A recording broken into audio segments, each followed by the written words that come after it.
Yo. This is Fashion 40, and this is episode 9 of Brooklyn, New York. We're still in East New York, and let's do a quick little recap. Over here, we have Louis H. Pink houses. This is next to my old stomping grounds, which was Spring Creek. That was the first housing development that is on the left-hand side. Then have a carrier facility for the USPS. That is for the full southeast of Brooklyn. We also have the Department Sanitation's building as well, along with some side blocks and empty lots. Now that we've looked at what we have been building, let's look at our new build for today. It's going to be a strip mall, Linden Center to be exact. You guys may not remember, but in episode 6, we built a small neighborhood, the Hole, the neighborhood that's disconnected from the New York City sewage system and is 30 feet below grade. In my research of that area, an area I've walked past too many times to count, I stumbled across the documentary of that area and this gentleman talking about the changes brought up an interesting tidbit of information. Let's hear it from him. You got a real estate broker bought up all this property over here. So if a real estate broker came in to buy the property, there must be some sort of a value. Otherwise, he wouldn't invest a fortune to buy the property. And he mentions that was bought is the area we're building on today. Now, why are we building a shopping mall and not housing? Low rent housing at that, since the cost of living in New York is otherworldly high.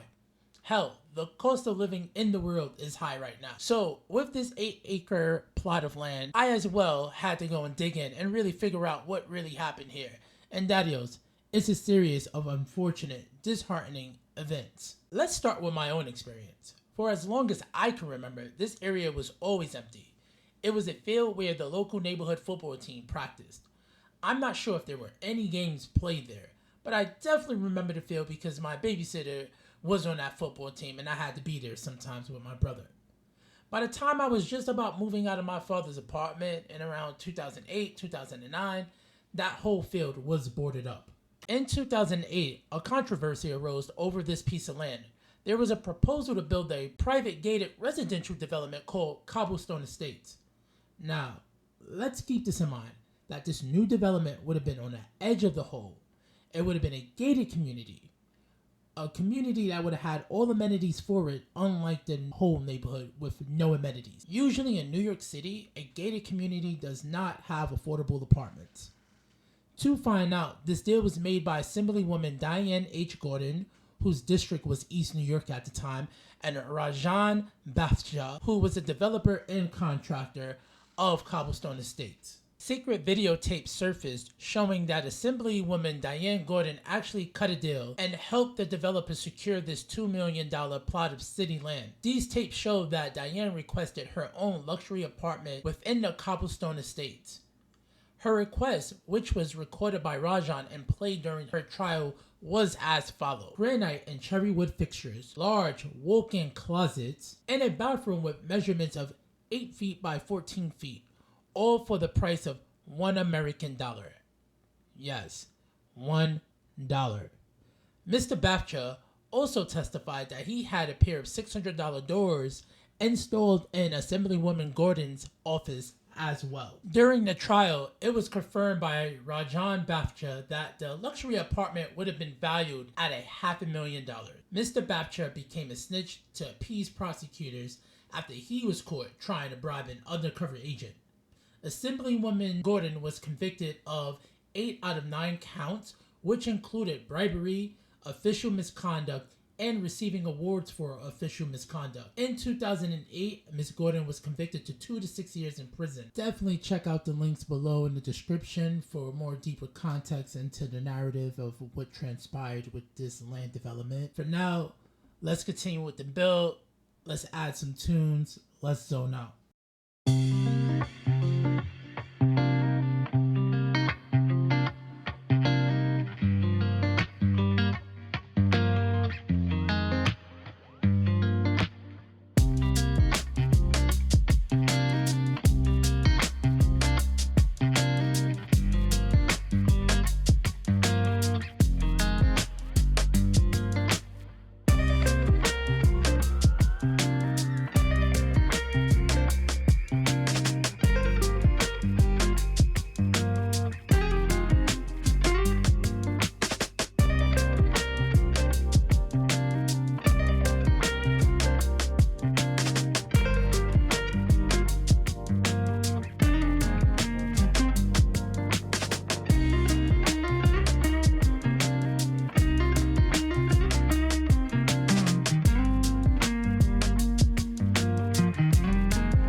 I just want to apologize wholeheartedly.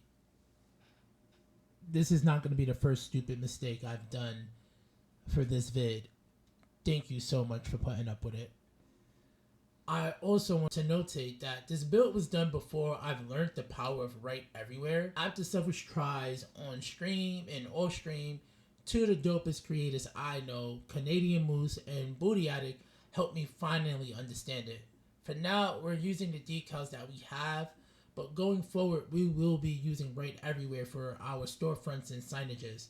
I'm working on a list, and if anybody's from New York and y'all have some PNGs of storefronts, please send them my way. We're also going to be using them for our subway system as well. Next episode, we're going to go back into other areas to add those storefronts and logos, such as the sanitation logos, the United States Postal Service logos, and the MTA logos.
as we pull into the last part of the build, which we will be building out this other part of the field, I would like to inform you guys that we're going to be including the amazing StarQ's modular blocks and modular service blocks to the build.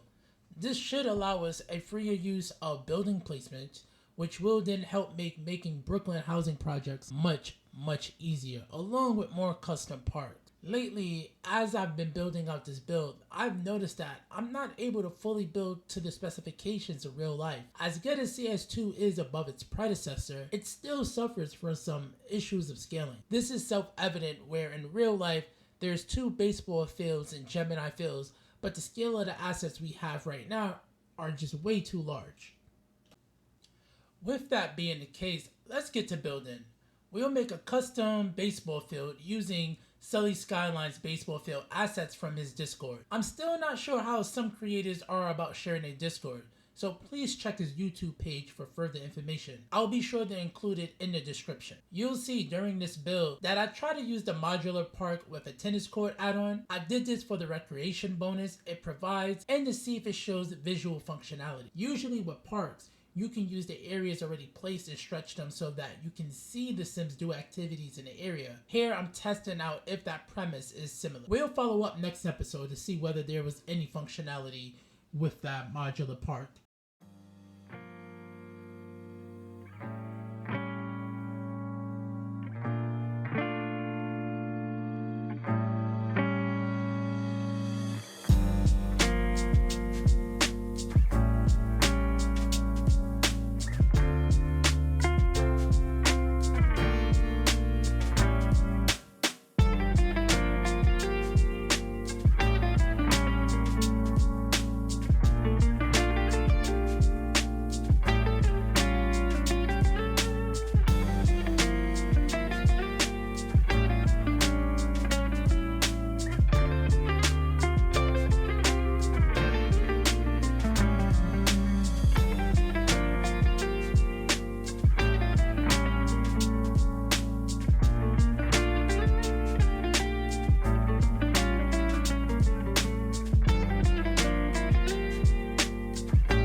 Alright, so remember when I said there was like one more mistake? This is the mistake. I did not know I had my overlay on as I was recording footage. This build took like at least an hour and some change.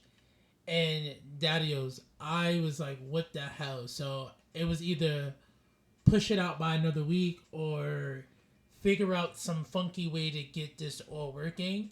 So I kind of like dynamic zoomed it with some other thing so you can at least get the bulk of the build. I'm so sorry. This will never happen again. Again, thank you guys always for your support. And if this doesn't bother y'all, feel free to like, subscribe, and comment on the video. Much love, Daddios.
Daddios, that is really it for the build. Here's some quick zoom in shots of me messing around with the cinematic camera. Don't mind the arrow. But this was a really fun build. The history behind it was really, really dope. Guys, thank y'all for tuning in again. We will be more consistent, I promise. Until the next time, Daddios, I'll catch you on the flip side. Thanks to everybody rolling down the screen right now, because I honestly wouldn't have been able to do this without you guys, man. Definitely enjoy. Much love, Daddios. Peace.